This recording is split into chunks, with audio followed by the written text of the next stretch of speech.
Well, after 3 years with my Tahoe, I am finally getting rid of it. Let me tell you why. So 3 years ago, if you're an OG on my TikTok, you know that I bought my Tahoe for a lot of money. So I bought my car and I financed it for $84,000, which was fine, 3 years ago. But I have been making $1,400 a month payments for the past 3 years. That TikToker is getting a lot of heat, a lot of people dunking on her because of her financial decisions. Her name is Blazy Arnold, and she's created a stir online because of the extreme amount of money that she and her husband, which we'll get to in just a moment, are spending on their car payments and general spending habits in general. Now, let's hear more from her. And before we do, I just want to let you know, I feel bad and I don't want to pile on. I actually think there's a bigger, broader problem in the country when it comes to personal finance. We'll get to that in just a moment. Let's watch. I have been making $1,400 a month payments for the past 3 years. And if you do the math, you will see that $1,400 a month payments in 3 years should be around $50,000 worth of payments. Yeah, well, I've only paid off $10,000 of the balance. So my $84,000 car that I bought 3 years ago is now still at a balance of about almost $75,000. And honestly, that blows my mind that I have paid $50,000 into this car and have only paid off $10,000 of the balance. So the reason why her car payments are so high and the reason why she has paid so little of the principal of that vehicle is because of how high the interest rate is for the loan for the car. Her car payment is again $1,400 with a 10% interest on an 84-month term. Do you know how long 84 months is? That's 7 years. That's crazy. 7-year loan. No, come on. I want to hug her and just be like, you're getting played. I know that we don't have education in personal finance in our education system, which we absolutely should have, so people know how to balance a budget, how to balance a checkbook, all of that. But man, I feel so bad. 7-year loan, 10% interest, and you don't need the Tahoe. You just don't need. You don't need an $84,000 car. You don't. There are better options out there, right? Of course. I mean, look, mine's a lease, so it's a little bit different. It's 3 years, but it is like a fraction of what she pays. That is unbelievable. And so unfortunately, Anna's right about the number one problem, which is that we don't teach people about finance in school. So now look, my kids go to a public school here in LA, and my son's about to go to high school, and we looked at some of the electives, and in one of the classes they actually teach about finance. I'm like, oh my God, that's amazing. I've never seen that before. That is amazing, and that's awesome. And by the way, it's at a public school, and of all places in California, where it's been decimated, but some still exist that are good out there, okay? So anyways, the point is, guys, interest rates are everything. And so if you're collecting interest, it's gonna accrue over time, and it's gonna allow you to build wealth, a generational wealth. But if you're paying interest rates, especially ones as high as 14%. 10% in this case. 10%, some I saw were 14% in these car loans, et cetera. Oh my God, you're never gonna be able to climb out of the hole that you're digging, right?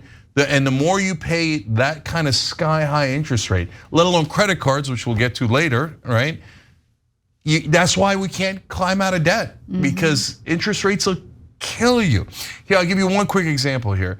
Trump did Taj Mahal at a 14% interest rate. He borrowed money to set up his third casino in Atlantic City.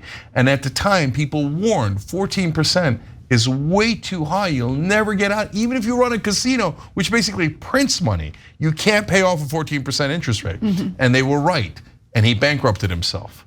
And so that is what's happening to the average American on a mass scale. You're so right about that. And unfortunately for her household, she's not the only one who took out a massive car loan with a high interest rate. So did her husband. Let's watch.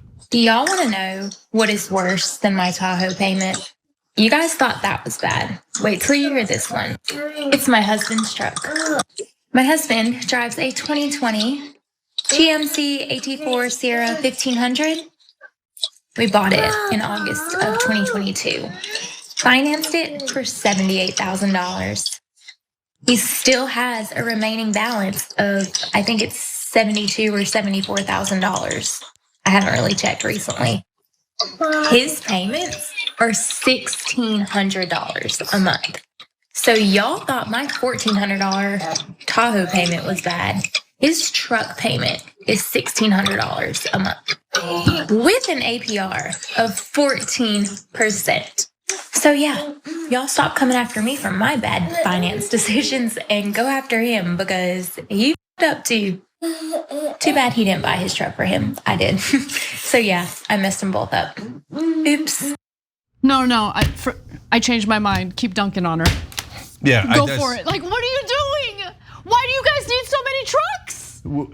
We didn't even include the end where she said, I'm not sure we need any of this because I like our Audi the best. What? Oh my God. What are you doing, lady?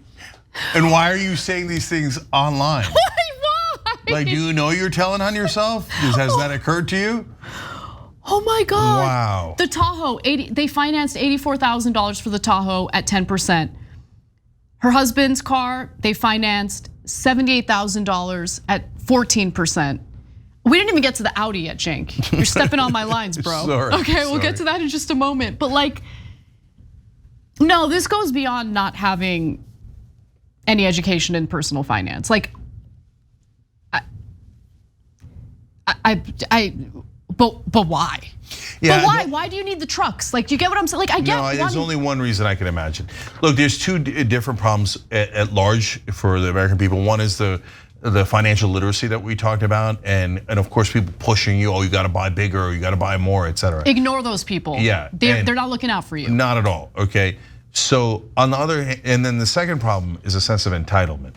Like, it's clear from her attitude that she feels entitled to endless trucks and Audis and all these different things, right? Like, I don't know if she grew up wealthy, and that doesn't apply to everyone, but it does. It seems to apply to her and a bunch of other people. I don't know if it's entitlement. I think it's something different. Obviously, we're speculating here, but look, Americans have been conditioned to be consumers, and we've also been conditioned through mass media to constantly compete with one another, like keep up with the Joneses and flaunt your wealth. And at some point in my life, I realized I'm not really doing this for me. I'm doing this to impress other people, and honestly, other people, right? I want to have peace of mind when it comes to personal finance, right? I want to know that I'm not drowning in debt. I want to know that I'm living within my means.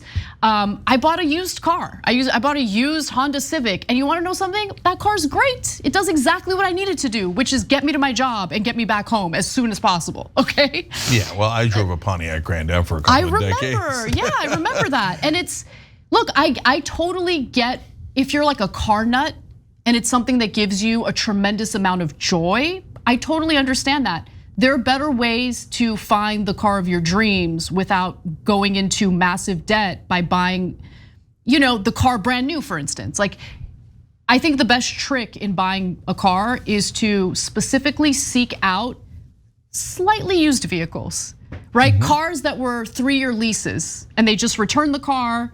And then obviously the dealership wants to sell that used car and they sell it for a lot less compared to the new car. It's the same car. It's the same car.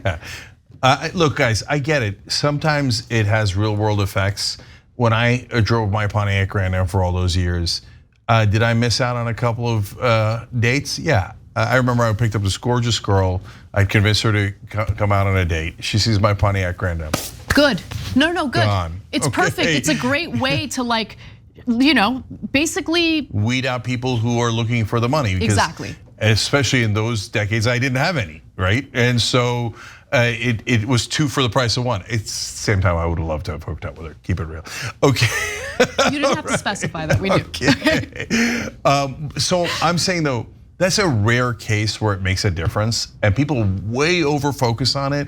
I had this one clown ass friend who was like, he hadn't gotten out on a date in a couple of years. I'm like, why not? And he's like, well, I lost my BMW for a number of reasons, and until I buy a BMW again, I can't in good conscience ask any girl out. I'm like, of course you can. Bruh, I take him to Taco Bell. Who cares, right? So people over-focus on that one thing where status could help you, etc. But outside of that, you're basically a walking billboard.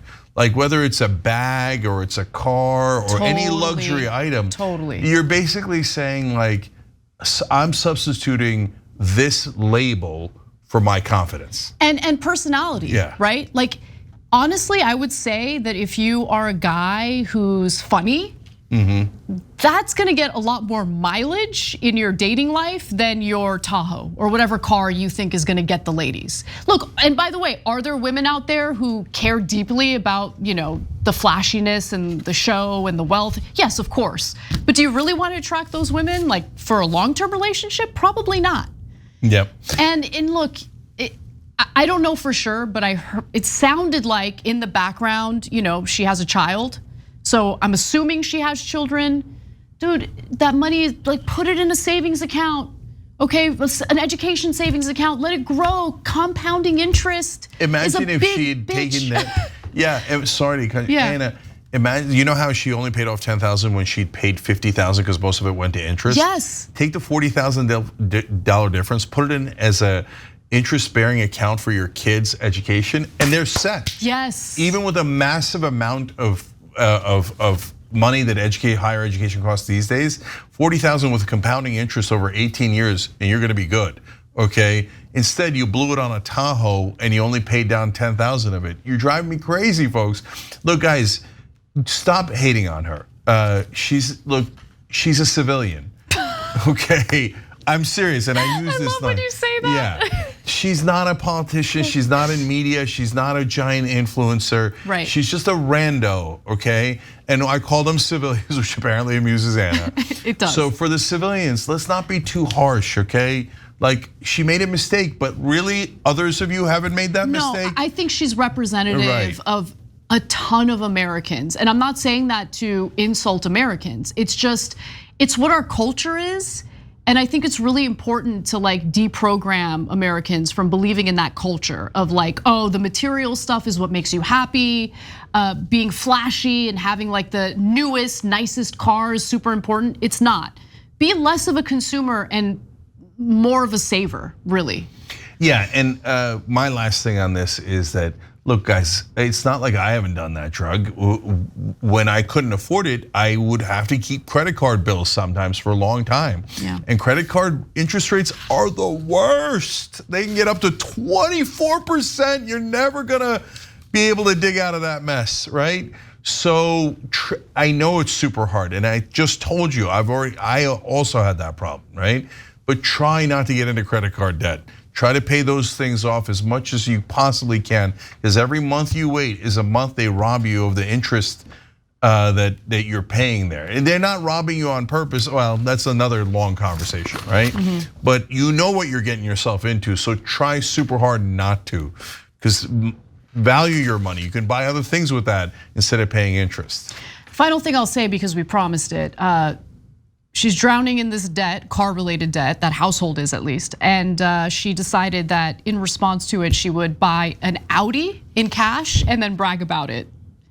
Which, by the way, had over 100,000 miles on it. Like, just stop. Stop with the cars. Yeah, just stop. I just told you buying used cars is actually probably a pretty good idea. Yes. Unless you're buying a European car that has 100,000 miles on it. Most likely to break down of all cars. I don't know about Audis in particular, and getting parts for some of those cars is hard. What did you do?